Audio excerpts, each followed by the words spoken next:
The first thing we look for is that natural ability, that feel of the water that we call it in coaching terms, the body position and all the strokes that go with it. It's that natural feel for the water which Eleanor had, and that's what we look for in young swimmers.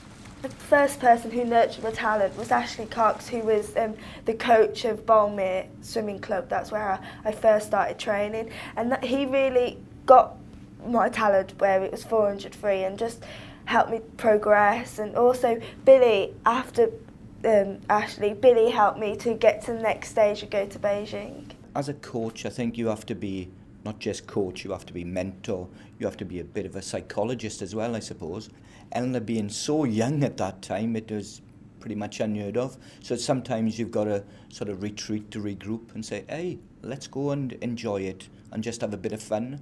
That's the way we went into the 200 IM on the first day in Beijing. When you tell people that, you think, you can't say that. Well, that's the way we approached it, and we had a pretty successful couple of days.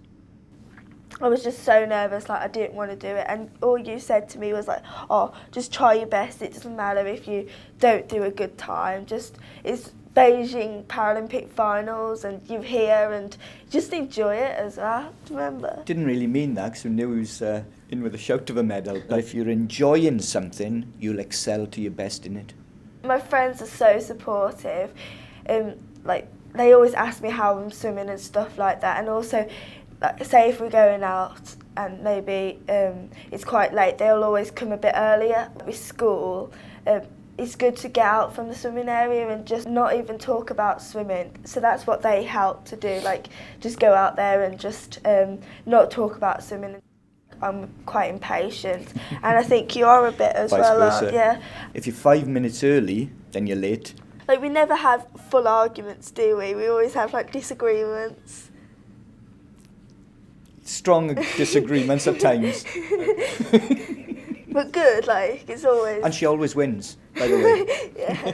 Like I see him as like a second dad, really. Like as I'm away from my dad a lot. I've been with him for about like 4 years now, maybe 5. So we spend a lot of time with each other. The video footage after the 100 free in Beijing, Eleanor gets a little bit embarrassed. But this is where I get my opportunity to get back at her. It is quite embarrassing looking back at it. Like I've only watched it like twice now, but seeing that I've cried and stuff, and there's also a bit of caption in it where there's like me in the towel and Natalie Jones hugging me, and it was just like look good looking back, and we were so supportive with each other, because me and Nat Jones are real big rivals, like with the 200 IM. Like she used to hold the world record, but I hold it now, so it is weird. Being successful, I think that adds to the blur, because you're on one emotion, then you're on another emotion, and before you know it, boom, it's gone. It's hard when you come back down, but because you're on a high, you just, like, I don't know how you describe it, but it's hard until you get there to describe what you feel. It was such an amazing experience for me. Like, I wish I could go back now and maybe take it slow and take it all in, because it went so fast. The atmosphere, like in the pool and outside, being with all different sports and like being in the world's greatest event, especially in the swimming pool on the blocks, and having all like thousands of people cheering for you and crowds. It's just like such a buzz. I think that's the pinnacle, as Eleanor said, you know, it's being part of the Great Britain team. It doesn't get any higher than that or better. We want to be the most successful group in world sport. In Athens, we were, if you look at statistics, and in Beijing we were. With that brings a lot of pressure as well.